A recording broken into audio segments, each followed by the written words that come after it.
You know, today's cars are very complicated. Fortunately, MotorWeek's Pat Goss understands what's going on inside even the most complex automobile. So here he is with more car high-tech made simple. By now, John, we're familiar with safety features like traction control and ABS brakes on our cars. By eliminating wheel spin and wheel lock during acceleration and braking, they help the driver control the vehicle and avoid potential accidents. But now, many manufacturers are using ABS and traction control as the basis for a new type of system that can prevent a vehicle from losing control in corners or abrupt maneuvers. These systems are commonly called ESP, or electronic stability programs. In addition to the ABS and traction control hardware, ESP systems work by adding 3 new sensors. They measure steering wheel input, lateral or sideways acceleration, and the rate of yaw, which is rotation of the vehicle around the vertical axis. ESP then compares the driver's intended direction with the actual course of the vehicle. The system measures these things over 100 times per second and can work to counteract a skid before it even happens. Another way to look at this would be with this model car. Yaw would be the rotation of the vehicle around its vertical axis, like so.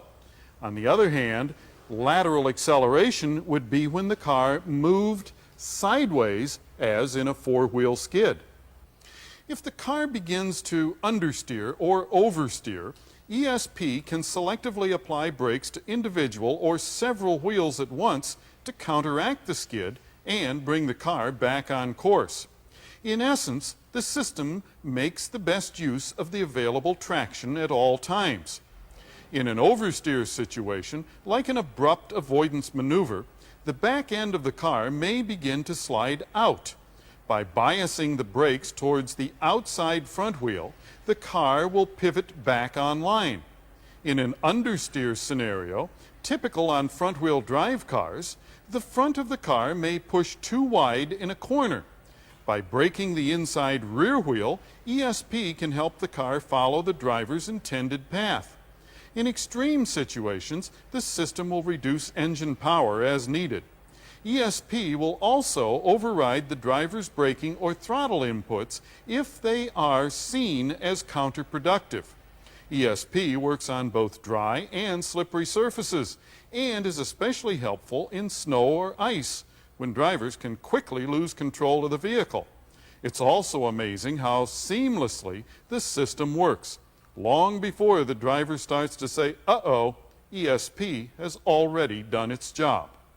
It's important to remember, though, as good as this system is, it can't overcome the laws of physics or compensate for excessive speed. It's a comforting safety net to have under you, but you have to use a little common sense, too. And if you have a question or a comment, write to me.